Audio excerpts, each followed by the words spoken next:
Welcome to another episode of the Imperfect Action Show, where we talk to 6, 7, 8 figure entrepreneurs about their journey, the pitfalls, the challenges, the successes of entrepreneurship. I'm Nat Mogul, and today I'm excited for this interview with Jason Hopkins, aka the Memphis Real Estate Shark. How you doing today, Jason? I'm good. I'm good. Thanks for having me. I'm excited to share some real estate game with folks. Thanks for your Appreciate it. thanks for your presence here. So tell us about the Memphis Real Estate Shark. Who are you? How'd you get started? Like, Yeah, so I got started from Detroit, Michigan. I'm in Memphis, Tennessee. I made it here after graduating from college. Traveled around a little bit with my corporate job, and just kind of got involved in real estate. Maybe like '04 around that time frame. Still kept my job. Started to really start buying some rental properties here and there. And then finally just got to a point where I wanted to do real estate full time. So I left my job, a six-figure job at that. wow. Okay. So I was, things were going extremely well with the 9 to 5 job, but just, the more money you make, the more time is away from your family. The more, your cell phone is attached to your hip. And you're expected to kind of, that's expected to answer the phone after hours. And it just kind of got old. And I just wanted to kind of do something different after like 12, 13 years working in corporate America. So that's when, like in 2013, I just finally left my job to pursue real estate, run my business full time. So 13, like I said, 13 years in the game right now, being just a full time real estate investor, a realtor, and licensed contractor, and consultant, and mentor. Nice. Yeah, Okay. yeah, You added them. You stacked that up at the end. I like it. yeah, So yeah. you said I heard you. You said so. You started in about 2004. So did you take advantage of when I want to say take advantage, but business people know what we're talking about here. 2008 when the market crashed. Were you able to like? So when I got started like learning the game, it was 2004, right? So the Mhm, first thing I did was went and got my realtor license, and in '04, '05, it was booming, right? mhm, I actually bought my first home that I lived in, had that house built, and really just was a realtor and just kind of learning the business.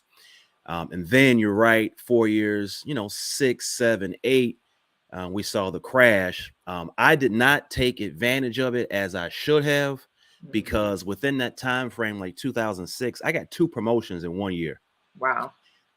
with my job. And then I actually was in Memphis at that time, and I moved out of Memphis back to, I had a job in Virginia.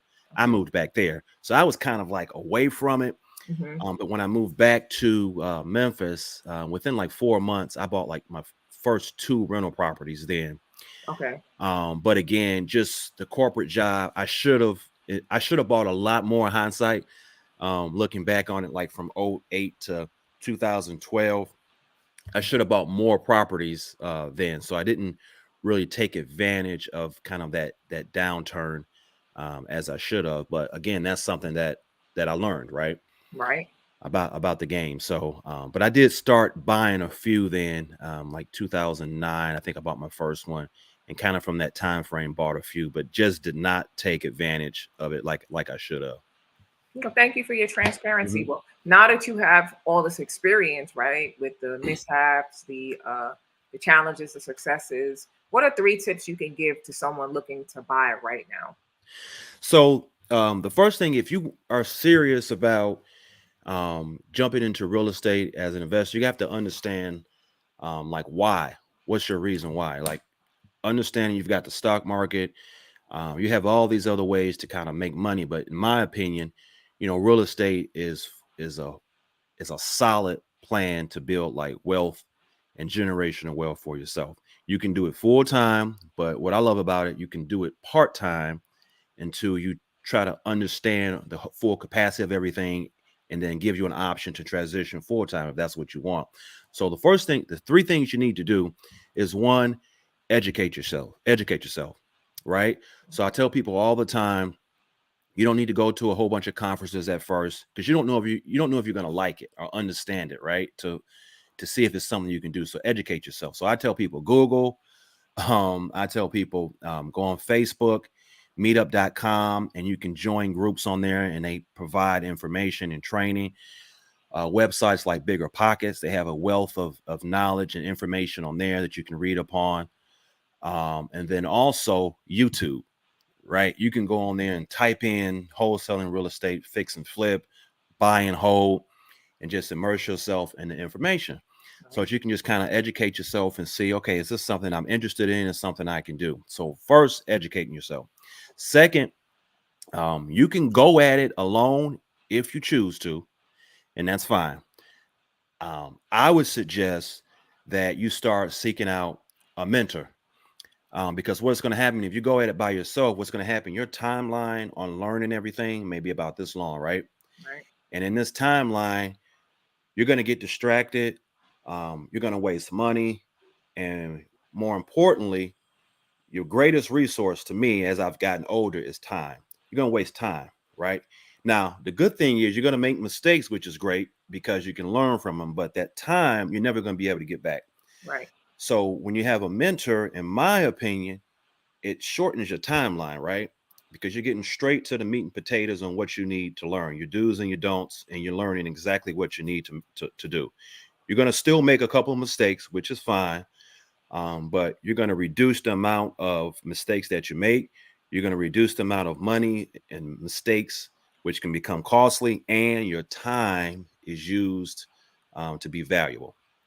All right. Yes. And then the other tip is once you do all that, it's really simple.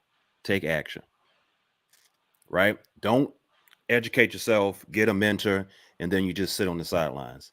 You got Mhm. to jump in the game. You got to take That's action. right. So that'd be my three tips. So educate, mentor. So we're getting on Google. We're using this powerful Hmm. device that we have in our hands that you can even read books on, YouTube. And then we're going to look for a mentor, and then we're Hmm. going to take action. I like it. Nice. Um, Definitely. what do you say for people who are sitting around on the sidelines that don't take action?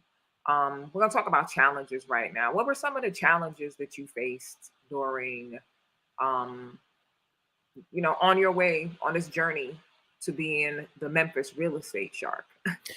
I think for me, having a family is one is time. Like you really have to, like if you want to be an entrepreneur, you really got to put in the time. Like nothing comes easy.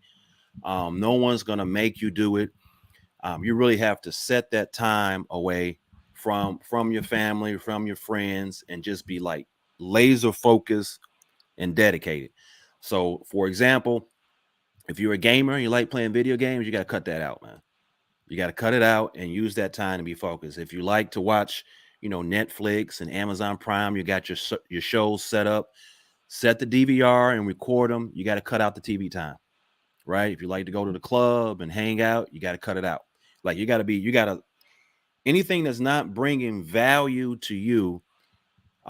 You may enjoy it, but you got to cut it out because you got to be laser focused.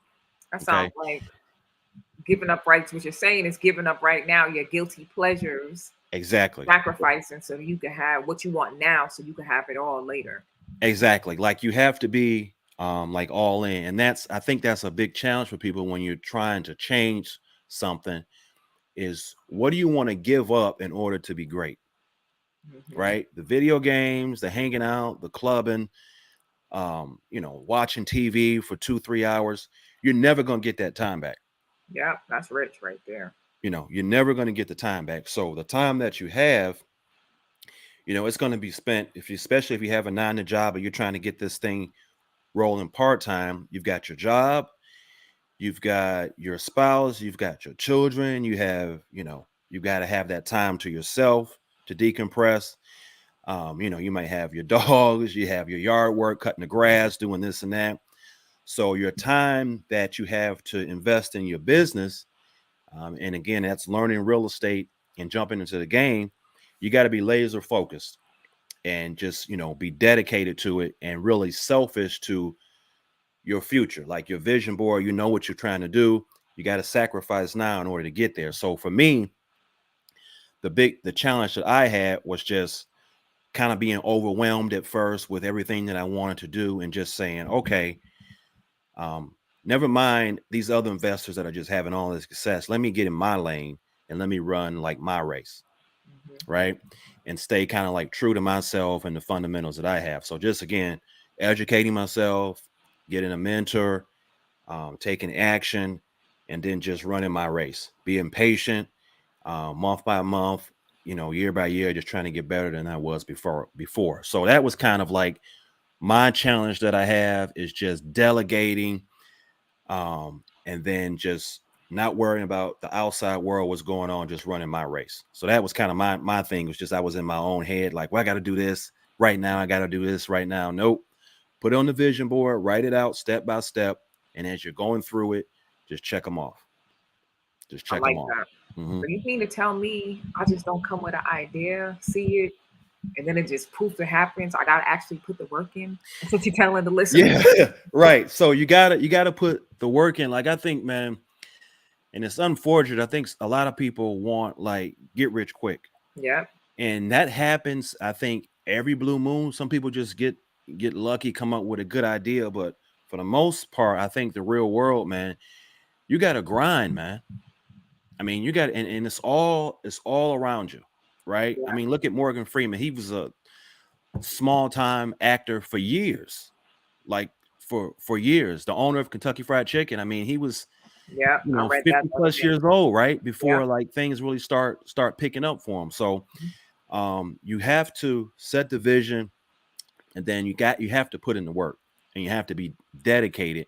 And I think that's kind of another challenge that people face, is that they're just not willing to put in the work. They're not willing to uh, make mistakes so you can learn from the mistakes, Mhm. and That's a just powerful one right there. yeah, and just like put the work in, man. Like believing in yourself. Like people do stuff for a couple of weeks, it doesn't go the way they thought it was going to go, and they get discouraged and then they quit. Mhm. And I can't think of anyone that's great or accomplished anything that's great where they just quit. That's You a know, you're that's a great. And word. I tell people all the time, like a great short documentary, and it's a rapper by the name of Travis Scott, right? Mhm.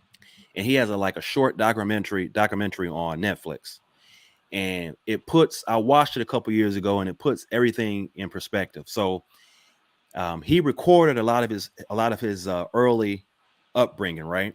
Mhm. So there's a clip, um, I don't know, 2014, 13, something like that, and he's performing at a fair or something, right? And it's literally like 10 people in the crowd, and him and his buddies are watching, and they're like, "Look, there's 10 people in the crowd of 13 people, and five of them are for there are we know, Mhm. right?" And then they move on, fast forward to that big tour he had. Want to say 19. He had a big album, maybe Right 18, before 19. COVID. Yeah, that Mhm. that huge song, Sickle Mode or whatever the case was, Mhm. one a great song. But that album, he toured for that album, and they showed the stadiums, right? Yeah. Where it was sold out. And I did the math, and I want to say it was 6 years. In 6 years, his life changed. He went from 10 people performing 10 people At a at a fair. fair to people passing out in Sold out stadiums, sold arenas. out arenas. Yeah. And I tell people a lot about that, man. Watch that documentary. It can put things in perspective, that your whole life can change in 5 years. Like his was, I believe it was 6 years, But he the was still time putting the difference. work in. Even if it was only 10 people, he was still going to them shows and Right. showing up and doing his due diligence and believing that this thing was going to work. So And by God, it did work. it, yeah, it did work for him. So that's a prime example of like, you know, every blue moon something pops overnight, right? It happens, but for the most part, people have to put the work in, and plant those seeds, and give them time to grow. I like it. Well, I was looking at your social media. I saw you saying something about one of the biggest challenges with people getting in the real estate game is they don't know their numbers. Yeah, so a lot of things, like there's a couple of challenges that people have, like they don't understand the conversation piece and how to negotiate. Um, they don't know how the contractual piece, as far as how you fill out the paperwork and the contracts. They don't understand the money piece as well, as far as like your numbers. Like when you are involved in real estate, you don't make money when you sell the deal. You make money when you buy it. Okay. So um, the issue that people have sometimes is that they buy the properties too high, or they don't understand how much repairs are needed. So a deal goes from a potential deal to not a deal because you don't know your numbers, right? And you have to know your numbers for when you buy the property. Are you going to have some equity in it? If you want to buy and hold it, mean keep it for long term wealth, you got to have some equity in the property so that you can refinance it and get all your money out, Right. right? And do it all over again. Hmm. If you want to fix and flip, you better definitely know your numbers there because that's going to dip into your profits. Okay. You definitely want to have equity in there because when you sell it, that's going to be your profit. And then when you wholesale real estate, again, you got to have know your numbers to have enough spread in there for you to make money. The seller hits their number, the buyer hits their number, because they want to buy it at a good price and they want to have equity in it to cover their repairs. What is wholesale real estate for the people listening that don't know? So wholesale real estate is where basically you're able to um, flip paper, right? So you're flipping a house, but you're basically flipping paper. So you're going to go out and find a property, an ugly property, a fixer upper, needs work. The uglier, the better. You're going to find that property. You're going to reach out to that seller. And normally these sellers are going to be motivated. There's going to be taxes behind on the property. It's going to need a lot of work. It's just got issues. So wholesaling real estate, you're going to get in contact with that seller and you're going to negotiate, know your numbers. You're Hmm. going to negotiate a price for the fixer upper, right? Right. You're going to get it under contract for a price that makes sense. So let's just use some basic numbers here, right? Say the property you think it's worth 100,000 once you buy it and you put 20,000 in it, right? Or 10,000 or 15,000. So you want to run your numbers to make sure you got equity in the deal. So you want to get that property, let's just say for $45,000 under contract. Okay. Okay. So you've got it for 45,000. Now you've got the seller under contract. Now you need to find a buyer. Okay. Your buyer is going to be not going to be really a homeowner that wants to buy and live in it because it needs so much work. It's going to be your investors, right? So the investors, you're going to say, hey, I got this property. It needs about, I don't know, 20,000 or so in work. You're going to have some equity in it. Um, are you interested in it? Hmm. You're going to sell them or assign them the contract, which means they're going to take your place in the contract as the buyer. Got you. So you may sell it to them for a quick 5,000, so 50,000, right? Hmm. Now, that deal makes sense to them if they know their numbers because let's just say it had 20,000 Equity. that needed work, 20,000 in repairs. So now they're at 50,000 purchase price and 20,000 in repairs. That's 70,000, right? I'd do that deal because they've got 30,000. That's 70,000. They got 30,000 in equity and or profit. So Got you. those numbers make sense. Got you. So So you you have to get know the numbers for real. pardon? I said you have to know the numbers for real, for real. Yeah, you have to. You have to. So they would buy that deal for 50. So you're gonna take the contracts, you're gonna reach out to the closing attorney, and you're gonna send the contracts and the closing instructions. And then when closing happens, which is generally 30 days or less, at the closing table, the seller's gonna get their 45. The buyer's gonna bring 50 to the closing table. And as the wholesaler in between, you're gonna get the difference, which is 5,000. Five bands. Got it. Mm-hmm. Got it. That's nice. That's good information to know. So would you suggest right now, the way the market is, a new build or a property that needs a little TLC to get your best return on investment? So if you are new to the game, take new build completely off um, of any type of consideration. That is a huge, huge, huge, huge. undertaking. Like I'm personally, I haven't done any new builds. I have a mentor that's done 20 plus new builds. So I'm still learning, and I've got 13 plus years in the game. I'm still learning new build. I talked to him actually last week about new builds. He told me to wait probably the next year. He's finishing up some now. Reason being, with the interest rate still kind of being up and down, he anticipates this just being a down year, and kind of jumping into new builds next year or 2025. So with that being said, I would definitely, especially if you're new and trying to get in the game, or if you've got a little bit of experience, I wouldn't try to do new construction right now. I would focus on the fixer uppers, because you still have a lot of options with that. So you can still do buy and hold with that. If you want to do fix and flip, you can with the interest rates, but have a plan B. And plan B means know your numbers, make sure you're still buying it at the right price, because if you cannot sell it, whether you use your own money or other people's money, you need to be able to go to plan B and get out of that deal. And getting out of that deal means you want to go ahead and get a loan on it, so your hard money lender can go ahead and get paid the loan that they lent on it. Okay. Or if you've used your own cash, which some people do, again, you can get a loan again and uh, get get your cash out refi on it.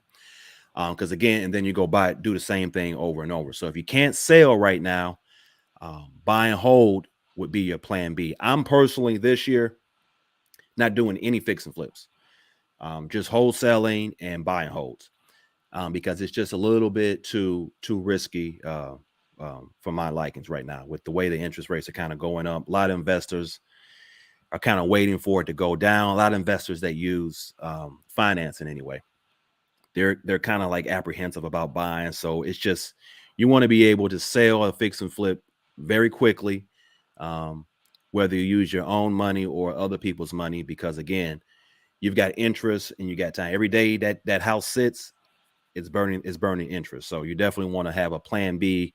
And if it doesn't sell fix and flip, I would always suggest transition into a rental. Nice.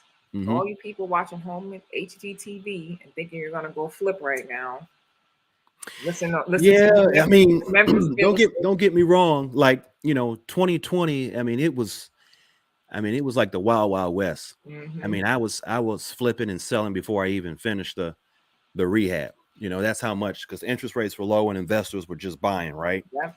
Investors that understand the value of passive income and having rental property. So they would just buy. We weren't even finished with the rehab, and they were putting earnest money down. Like, okay, Wow. we Yep. see the vision. Yeah, it was bananas. Yeah, we see the vision. We want it. And then 21 was good.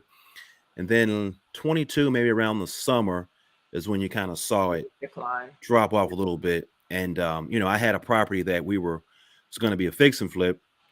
Used a private money lender on that, borrowed the money, good interest rate, good points. And when we finished it, the goal was listed for about 30, 35 days. I did not get the offer that I wanted.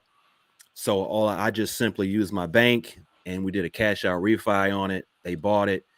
My private money lender, he was paid on time, got his money back, and then I just put a tenant in it and moved on to the next property. Nice. Again, having a plan B. Plan B. Got Hmm. it. A viewer is asking, do you think buying all cash right now is a downfall to the flow of the industry? I don't think so. I mean, cash is king.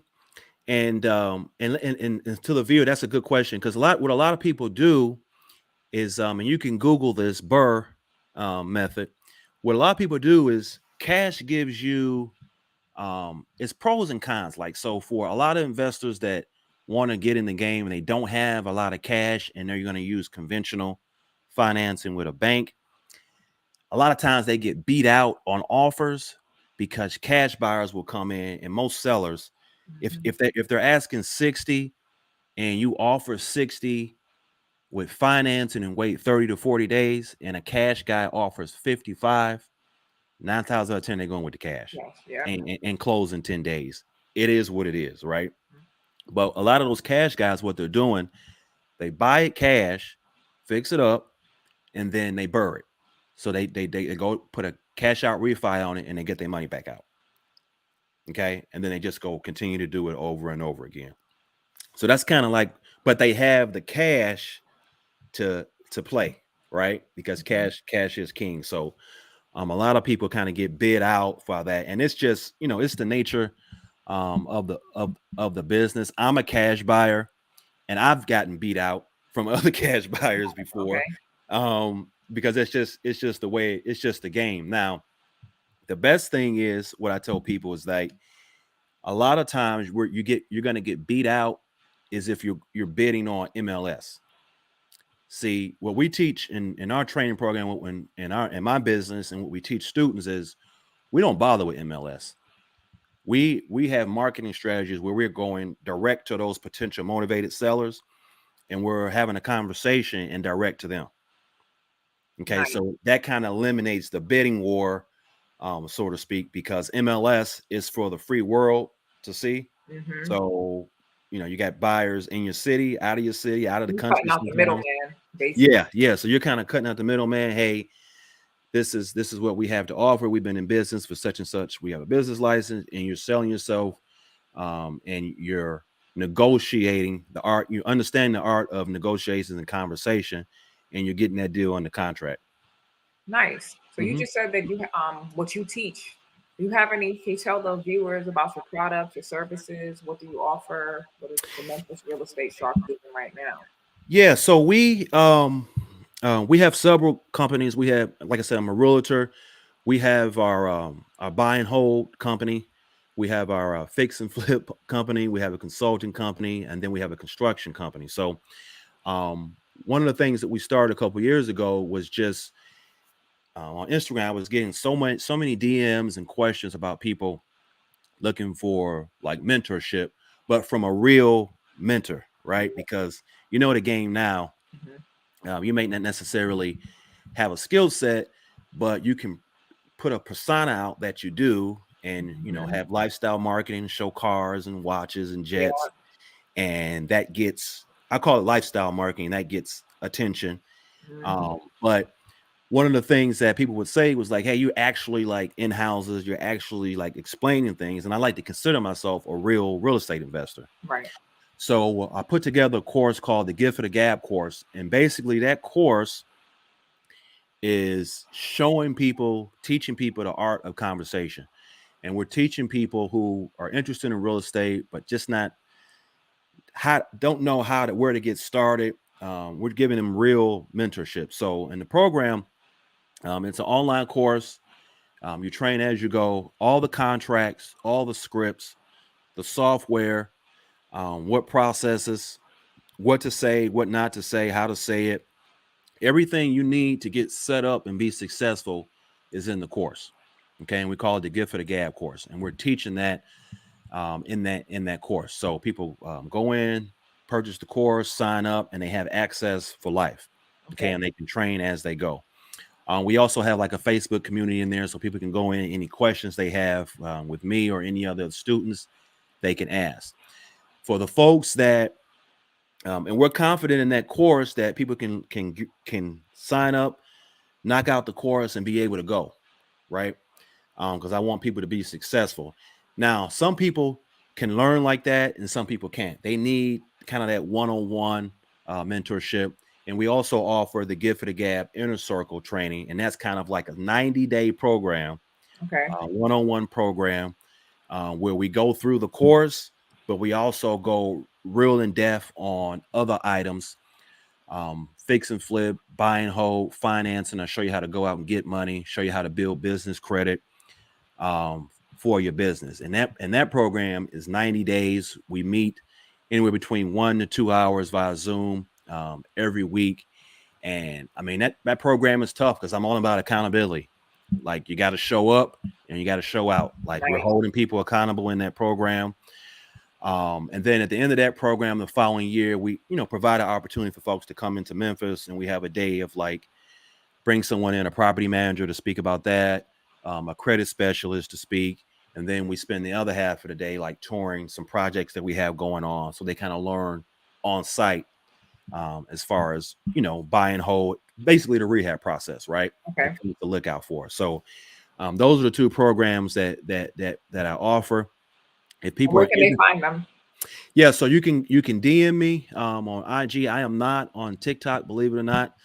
But just IG is the best platform. You can DM me there. There is a link in my bio that's for kind of like a case study if you want to just get some information. It's an interview with one of our former students. Just basically showed how he made $5,000 in less than like 60 days on his first deal. But yeah, you can DM me as well, and I can send you the information. Information I send is free just to look at. And then, man, I go live quite a bit, and stories. I try to give real life information, real time information where I'm walking properties, going over deal analysis. Again, just trying to add value, man. Trying to inspire somebody. Nice. I like it. I love it. 'Cause I do believe that real estate is the beginning of your wealth journey. So, thank you for providing, being an outlet and being transparent about your journey with us today. Um, what are, for these last couple of minutes, would you like to just give some words of wisdom to the viewers? Yeah, I think again, I said this earlier. I'm getting older, so I look at things at a different lens now. So, um, man, time waits for no one, and life is too short. Um, I see it all the time. People are interested in doing something. We're not just talking about real estate. We're talking about whatever it is. If you want to learn real estate or stocks, if it's something you want to do and you think it's going to make more money for you and your family or help create generational wealth, if you don't take action, this is what's going to happen. You're going to look up, and 5 years are going to go by. You're going to still be in the same position, right? And Mm, then in 20 years, you're going to look back and you're really going to be upset with yourself because you're going to say, man, I should have jumped off the porch and I should have tried that. come I on. should have did this. I should have did that. Listen, do it, right? You got to do it. Figure it out what it is you want to do. Um, and then, like I said, educate yourself, get a mentor, and take action. That's like the best advice that I can give everyone. And if anyone is interested in real estate, man, give me a shout out, and we can see if I can help. We can get you pointed in the right direction. I try to answer questions in there as much as possible. But that would be my advice for people, man, is to figure out what their passion is, what they want to do, and take action. Thank you. Nice. I appreciate you for joining us today on another episode of the Imperfect Action Show. We thank you, Mr. Jason Hopkins, aka the Memphis Real Thanks for having Estate me. Shark. You were just gave us a wealth of knowledge today, so we thank you for that. So thank you all the viewers that tapped in, and it's gonna tap in and watch it a little bit later. Don't forget his at is under his picture, the Memphis Real Estate Shark on Instagram, and tap into his links, take his two courses if needed, and then he responds to DMs too. He makes himself I do. I do. I so. make that a point. So we thank you. Thank you for joining us today, and we'll see you again on another episode of the Imperfect Action Show. Thank you.